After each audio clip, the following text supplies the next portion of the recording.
On April 13th, the Foreign Invested Enterprises Tour in Jiangxi commenced.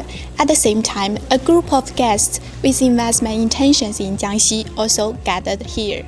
Today, Dialogue in Jiangxi is pleased to invite Ms. David Perez-Des Rosiers, Chief Representative of the Canada-China Business Council Beijing, to share his insights from his visit to Jiangxi and discuss emerging opportunities for cooperation.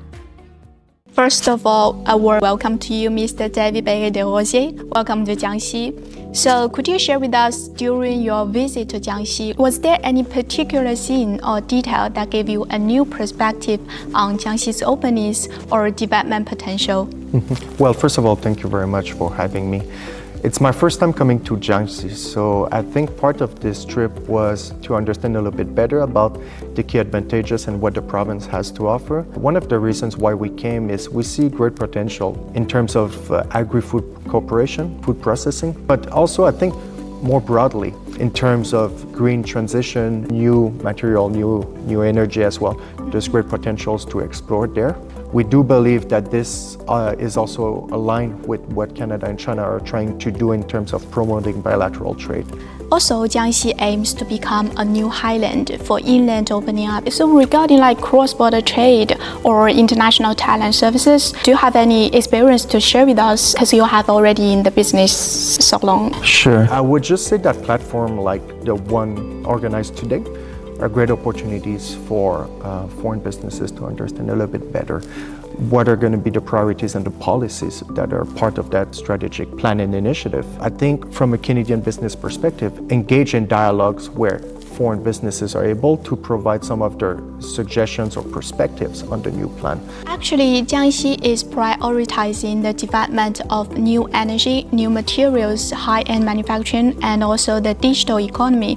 So which of these sectors do you see as the most promising opportunity for the cooperation? I think new energy will be probably the sector with the most promising opportunities. I think Canada and China both have ambitious goals and targets in terms of green transition, in terms of addressing climate change that are not only issues that are domestic but more global as well. So we do see that there's going to be great opportunities in terms of collaboration there. We will gladly bring delegation of clean tech later this year to explore opportunities in terms of collaboration, business collaborations between Canada and China.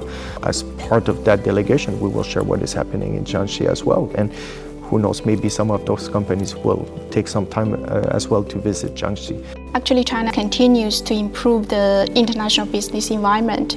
So what changes do you find the most noticeable for you? There's so many changes, right? And it goes so rapidly. I think one of the key changes that we've noticed in China is that, well, the new 5-year plan. It brings a lot of priorities and changes. I think the fact that China now is going to be focusing on boosting consumption, developing services as well, this really aligns with what Canada has been doing in China for quite an extensive period of time. And it's going to be very important for us to understand what are the new policies and share them with our members. But I think that these changes are very promising as well. So a big thank you for Mr. David Perez-Des Rosiers. That's all for today's Dialogue in Jiangxi. See you next time.